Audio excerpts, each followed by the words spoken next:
G20 summit के लिए दिल्ली आए कनाडा के प्रधानमंत्री जस्टिन ट्रूडो जब प्रधानमंत्री मोदी से मिले तो तस्वीरें देखकर लगा कि दोनों नेताओं के बीच सब कुछ ठीक ठाक है, लेकिन ऐसा था नहीं। कनाडा में खालिस्तानी गतिविधियों से नाराज पीएम मोदी ने ट्रूडो से दो टूक बातें कही। अब कनाडा ने भारत पर खालिस्तान टाइगर फोर्स के चीफ और आतंकी हरदीप सिंह निज्जर की हत्या का आरोप लगाया है। भारत ने आरोपों को बेतुका और प्रेरित बताया और एक सिरे से खारिज किया। भारत ने जैसे को तैसा जवाब देते हुए कनाडा के टॉप डिप्लोमेट को निष्कासित कर दिया। उन्हें 5 दिन के अंदर देश छोड़ने के लिए कहा गया है।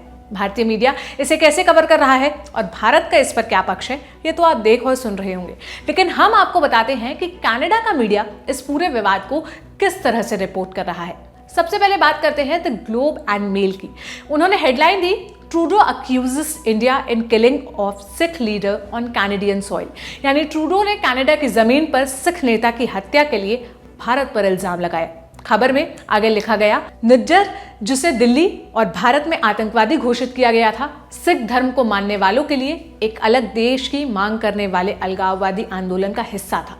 दरअसल कनाडाई पीएम ट्रूडो ने अपनी संसद में कहा, पिछले कई हफ्तों से कनाडा की सुरक्षा एजेंसियां भारत सरकार के एजेंटों और कनाडा के नागरिक हरदीप सिंह निज्जर की हत्या के बीच संभावित संबंध के विश्वसनीय आरोपों पर सक्रिय रूप से काम कर रही है। इस पर कनाडा की दूसरी न्यूज वेबसाइट नेशनल पोस्ट ने हेडलाइन लिखाई, a pretty large blow, Ottawa implicating India and Canadians murder inflame already strained relations। यानी एक बहुत बड़ा झटका, कनाडा में हुई हत्या ने भारत और कनाडा के रिश्ते में और दूरी बढ़ा दी। ब्रायन पैसिफ्यूम की लिखी खबर में कार्लटन यूनिवर्सिटी में प्रोफेसर विवेक देहजिया कहते हैं, ट्रूडो सरकार यहाँ मतदाताओं की शिकायतों को पूरा करने पर ध्यान केंद्रित कर रही है। ये वो प्रवासी सिख समूह है जो भारत के प्रति शत्रुतापूर्ण है। ये वो है जिनके पास अभी भी ये विचार है कि खालिस्तान हो सकता है। ये उस खबर में लिखा गया। टोरंटो सन नाम की वेबसाइट ने इस खबर को हेडलाइन दी, violence must stop after India link to assassination on Canadian soil. मतलब कनाडा की धरती पर हुई हत्या के तार भारत से जोड़ने के बाद हिंसा रुकनी चाहिए। ब्रायन लाइली के इस आर्टिकल में लिखा है, कनाडा में अमूमन हत्याएं नहीं होती हैं जिसके बारे में हम सोचते हों, लेकिन ब्रिटिश कोलंबिया में सिख नेता हरदीप सिंह निज्जर की हत्या के लिए भारत पर यही आरोप लगाया गया है। द ग्लोब एंड मेल की तरह ग्लोबल न्यूज ने लिखा, खुफिया जानकारी के मुताबिक ब्रिटिश कोलंबिया में सिख नेता हरदीप सिंह निज्जर की हत्या के पीछे भारत के एजेंट है। आपको बता दें, 16 लाख भारतीय मूल और 7 लाख एनआरआईज की आबादी के साथ कनाडा सबसे ज्यादा भारतीय प्रवासियों वाला देश है, जो इसकी कुल आबादी के 3% से ज्यादा है। भारतीय प्रवासी मुख्य रूप से greater Toronto, greater Vancouver, Montreal, Calgary, Ottawa और विनिपेग जैसे एरिया में बसे हैं।